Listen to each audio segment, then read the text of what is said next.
কলিজা ঠান্ডা হয়ে যাবে এইভাবে পায়েস রান্না করে খেলে। সাবুদানার পায়েস করব। গরমে সাবুদানা শরীরের জন্য খুবই উপকারী। সাবুদানাগুলো ভিজিয়ে রাখবো।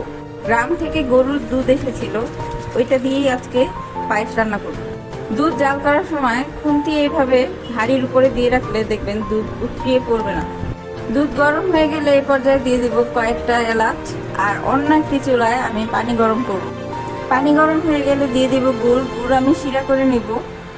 শিরা হয়ে গেলে আমি ছেঁকে নিব, যাতে গুড়ে কোনো ময়দা থাকলে তা বের হয়ে যায়। এখন ভিজানো সাবুদানাগুলো দিয়ে দিব, দিয়ে অনবরত নাড়তে হবে।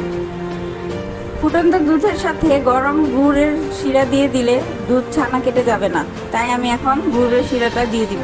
সাবুদানা সিদ্ধ হয়েছে কিনা দেখে আমি দিয়ে দিব গুঁড়ো দুধ। গুঁড়ো দুধ দিয়ে অনবরত নাড়তে হবে।